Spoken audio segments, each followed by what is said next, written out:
عليكم لكل متابعين قناتي. يا رب دايما تبقوا بخير. طبعا احب ابدا الفيديو بتاعي بالصلاه على النبي. اللهم صل وسلم وبارك على سيدنا محمد. الفيديو النهارده تكمله الفيديو بتاع المره اللي فاتت. طبعا احنا عملنا الاقلام دي، بس طبعا احنا عايزين نحطها في قلب حاجه بقى، يعني عايزين نحطها في مقلمه صغيره كده.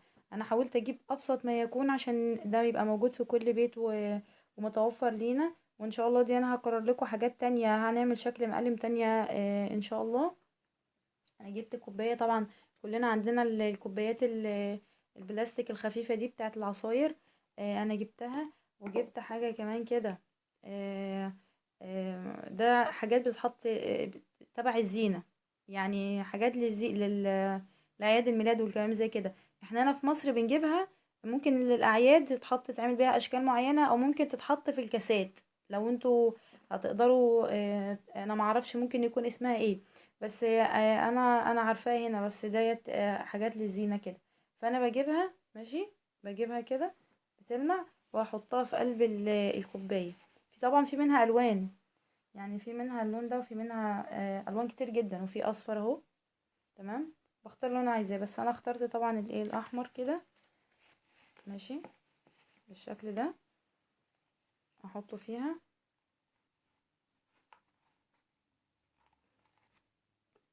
اهو هنا، شايفين؟ بسيطة وسهلة خالص، مش محتاجة اي حاجة اهو كده مثلا. واقوم جايه عايزه اجملها من بره، مثلا انا عايزه اعمل فيها اي حاجه. أو ممكن اجيب شريط ستان مثلا، اللي انا اشتغلت بيه، واقوم جايه عاملاه في النص، من النص هنا في نص الكوبايه كده.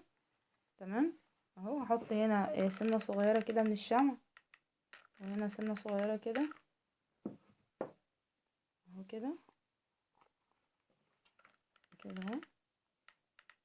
طبعا انا مش عايزه احط شمع كتير اوي، عشان الكوبايه منها بلاستيك، فمش عايزاها تتلسع اهو كده. تمام، طبعا مش مكملاها هنا. انا هبدأ اجيب مثلا الوردية اللي هي عندي دي بلاستيك، واحطها مثلا هنا كده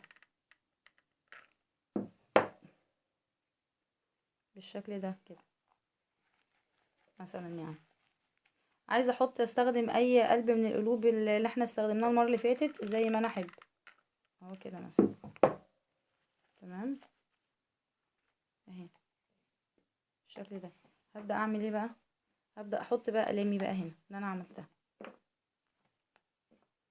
حاجة سهلة وبسيطة جدا جدا، ومش مكلفة، وهتفرح الأولاد جدا، ومتوفرة في البيت على فكرة. ومش شرط ان انا احط الحاجات بتاعت الهدايا اللي هي تحت دي موجودة هنا، مش شرط. انا بس جبتها عشان تدي منظر، بتدي لمعة في اهي كده،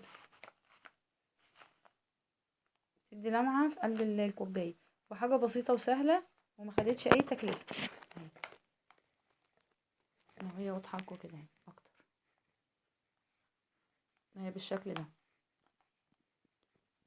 طبعا اتمنى ان الفيديو بسيط جدا، طبعا اتمنى ان هو يكون عجبكم. واتمنى برضو ان انتوا تتنيكوا لاخر الفيديو، تتابعوا الفيديو الاخر، لان انا بنزل كده فيديوهات مقترحة ليا من فيديوهاتي للناس اللي ما شافتهاش، ممكن تشوفها، بتبقى معروضة في اخر الفيديو. طبعا اتمنى ان الفيديو يوصل ل1000 لايك، والناس الجديدة تعمل اشتراك للقناة، وتاخدوا الفيديو بتاعي على مواقع، تعملوا مشاركة على مواقع التواصل الاجتماعي. وشكرا ليكم.